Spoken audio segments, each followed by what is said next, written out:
Hey, Mark Herman, a.k.a. LA Bengal fan on Twitter, Facebook, Instagram, YouTube, recommend the Bengals for the AFC Northerners.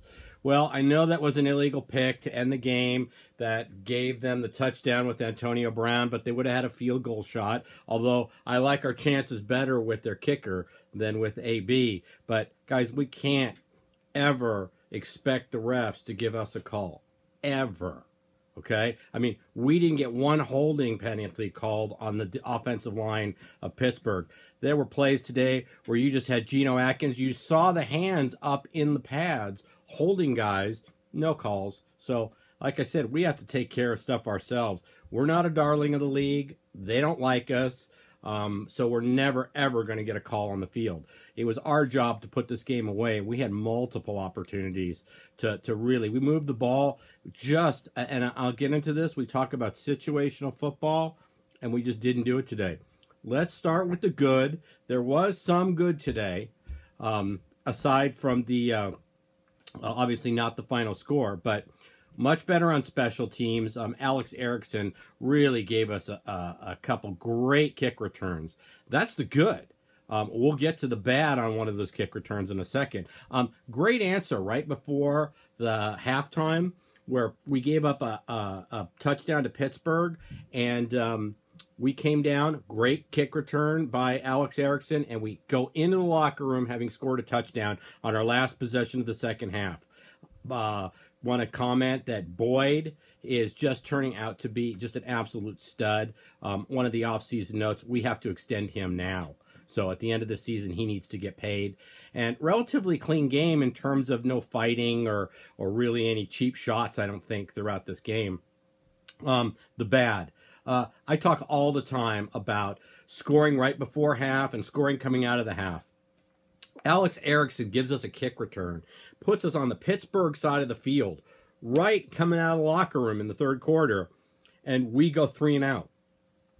Absolutely unacceptable. I mean, we're 1 first down away. I can't even remember how many, you guys can add it up for me, 3 or 4 drives where we crossed midfield, we're 1 first down away from a possibility of points. You get into that 35, 30-yard line, and all of a sudden, at least you're in field goal range. I cannot remember. There was easily 4 or 5 of those I can remember. And the one that's sticking in my brain right now is the one coming out of the locker room in the third quarter. Cody Core, what the hell is he even doing on the field? We wasted more critical downs with Cody Core and Walton today that I did not understand.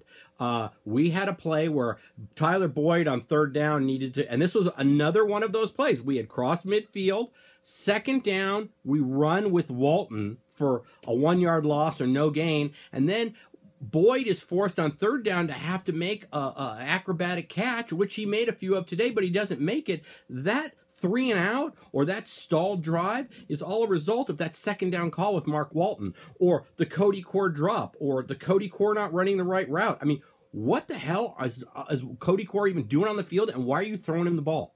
I saw it on Twitter by a number of people, Vance Meek. Why aren't we activating Auden Tate? He can't be worse than Cody Core. He can't. So we need to have Tate in there. Core had a huge drop on a third down in the first half that would have kept a drive going. Once again, that was the play that would have led to points. We had so many of those where we crossed midfield and didn't get that last first down to get us into scoring.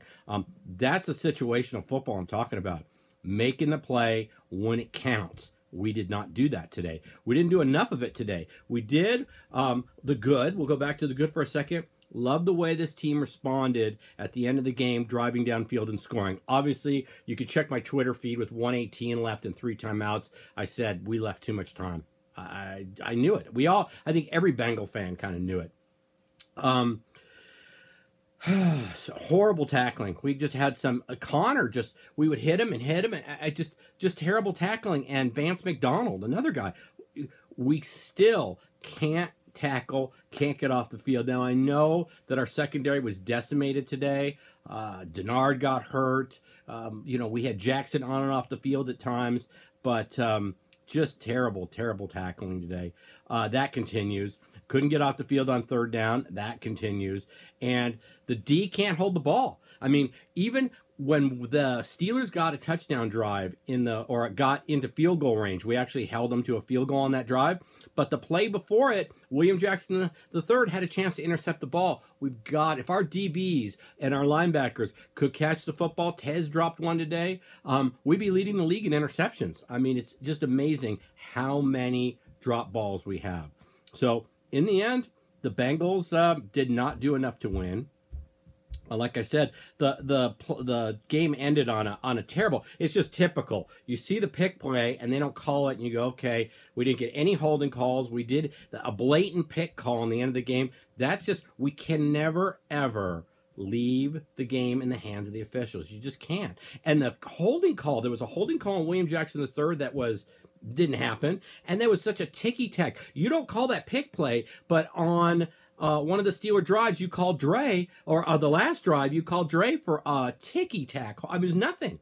So, like I said, but we can't complain about that because we know that going in. We already know going in that we have to play the Steelers and the Zebras. We already know that. So, it was our job to not leave it to them, and we didn't do it. We had ample opportunities. Like I said, I don't understand wasting downs on Core, wasting downs on Walton.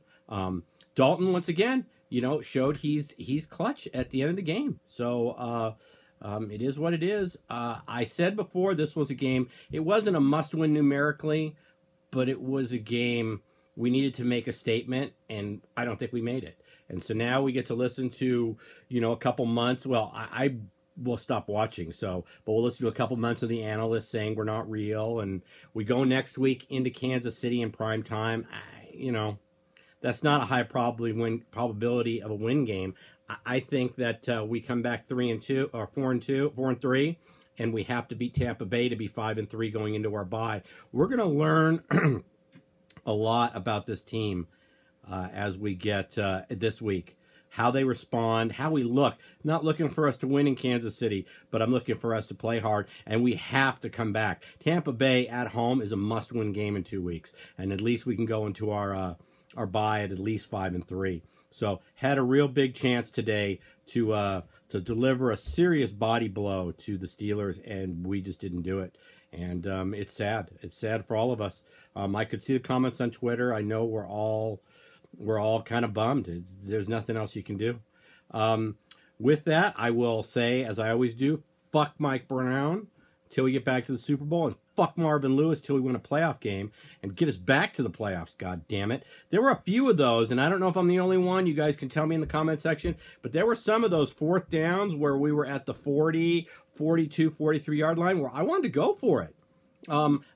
This defense, with all the injuries in the secondary, didn't show like we could shut down Pittsburgh and keep them on their side of the field. They held them to field goals on a lot of them, and that was Annerbo. We had a couple goal line stands, but there were a couple of those where I just felt like that the fourth downs to go for, the ones that are going to result in points if you get the first down, and we had so many of those. I got to think there's 4, 5, 6 of those drives that stalled on the Pittsburgh side of the field, but just right at about the 40-yard line. So if somebody wants to go back and watch the tape and tell me how many there were, but I got to think there was anywhere from 4 to 6 for sure. So, but that's it. I will try. It's a busy week. I will try to get something up by the end of the week, previewing the Kansas City game. And with that, if you can, have a good rest of your Sunday. My biggest disappointment is I won't watch the Kansas City New England game tonight because I don't want to hear all of it. I pretty much shut down the NFL after a game like this. I'm going to go hit some golf balls at the club or something. So that's it. I will try to get a video up later this week, and let's see how this team responds. We're going to learn a lot about this team this week. Okay, take care, everybody.